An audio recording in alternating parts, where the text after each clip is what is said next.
ഇറാന് എതിരായ സൈനിക നീക്കത്തിനായി തങ്ങളുടെ വ്യോമത്താവളങ്ങൾ ഉപയോഗിക്കാനുള്ള അമേരിക്കയുടെ അപേക്ഷ ബ്രിട്ടീഷ് സർക്കാർ തള്ളിക്കളഞ്ഞു. ബ്രിട്ടന്റെ ഈ തീരുമാനം ഇരു രാജ്യങ്ങളും തമ്മിലുള്ള നയതന്ത്ര ബന്ധത്തിൽ വിള്ളലുണ്ടാക്കാൻ സാധ്യതയുണ്ടെന്നാണ് റിപ്പോർട്ടുകൾ സൂചിപ്പിക്കുന്നത്. പ്രത്യേകിച്ച് ചാഗോസ് ദ്വീപുകൾ മൗറീഷ്യസിന് കൈമാറാനുള്ള പദ്ധതിയുമായി ബന്ധപ്പെട്ട തർക്കങ്ങൾ നിലനിൽക്കുന്ന സാഹചര്യത്തിൽ ഈ നീക്കം അതീവ പ്രാധാന്യമുള്ളതാണ്. സ്വിൻഡന് സമീപമുള്ള RAF ഫെയർഫോർഡ് എന്ന വ്യോമത്താവളത്തിൽ നിന്നും ദീർഘദൂര ബോംബിംഗ് പ്രവർത്തനങ്ങൾ നടത്താനാണ് അമേരിക്ക അനുമതി ചോദിച്ചത്. എന്നാൽ ഇറാനെതിരെയുള്ള മുൻകൂർ ആക്രമണങ്ങളിൽ പങ്കാളികളാകുന്നത് അന്താരാഷ്ട്ര നിയമങ്ങളുടെ ലംഘനം ആകുമെന്ന് ചൂണ്ടിക്കാട്ടിയാണ് കെയർ സ്റ്റാർമറുടെ നേതൃത്വത്തിലുള്ള ബ്രിട്ടീഷ് സർക്കാർ ഈ ആവശ്യം തള്ളിക്കളഞ്ഞത്. മിഡിൽ ഈസ്റ്റിൽ സൈനിക വിന്യാസം ശക്തമാക്കുന്ന വാഷിംഗ്ടൺ ഇറാനെതിരെയുള്ള വിവിധ സൈനിക നീക്കങ്ങൾ ആസൂത്രണം ചെയ്തു വരികയാണ്. ഈ തർക്കം ഇപ്പോൾ ചാഗോസ് ദ്വീപുകളിലെ ഡീഗോ ഗാർഷ്യയിലുള്ള സംയുക്ത സൈനിക താവളത്തിന്റെ ഭാവിയിലേക്കും നീണ്ടിരിക്കുകയാണ്. ദീർഘദൂര സൈനിക നീക്കങ്ങൾക്ക് ഈ താവളം അത്യാവശ്യമാണെന്ന് അമേരിക്ക കരുതുന്നു. നിലവിലുള്ള ഉടമ്പടികൾ അനുസരിച്ച് അമേരിക്കയ്ക്ക് ഡീഗോ ഗാർഷ്യയിൽ നിന്ന് ആക്രമണം നടത്താവുന്നതാണ്.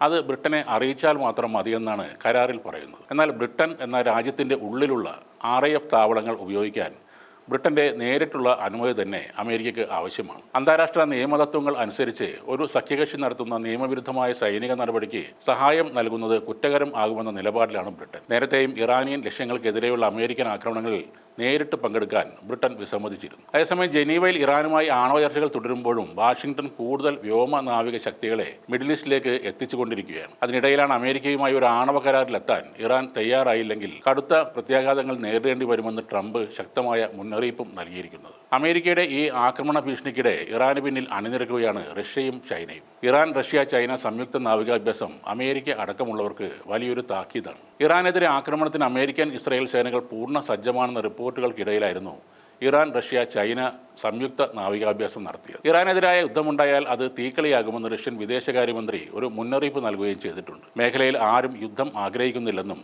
പ്രത്യാഘാതം നല്ലതാകില്ലെന്നും വിദേശകാര്യമന്ത്രി സെർജി ലെവറോവ് മുന്നറിയിപ്പ് നൽകി. കഴിഞ്ഞ ദിവസം അന്താരാഷ്ട്ര ആണവോർജ്ജ മേധാവിയെ കണ്ട ഇറാൻ സംഘത്തിനൊപ്പവും റഷ്യ ചൈന പ്രതിനിധികളും ഉണ്ടായിരുന്നു. അതേസമയം മിഡിൽ ഈസ്റ്റിലേക്ക് അമേരിക്ക അയക്കുന്ന USS ജെറാൾഡ് R. ഫോർഡ് ഈ ആഴ്ച അവസാനമോ അടുത്ത ആഴ്ച ആദ്യമോ എത്തുമെന്നാണ് വിവരം. ഇറാന്റെ തിരിച്ചടി ഉണ്ടായാൽ ചെറുക്കാൻ ഇസ്രായേൽ തീരത്താണ് ഈ പടക്കപ്പൽ നിലയുറപ്പിക്കുക. അതിനൊപ്പിച്ചുള്ള നടപടികളുമായി മുന്നോട്ടു പോവുകയാണ് ഇറാനും.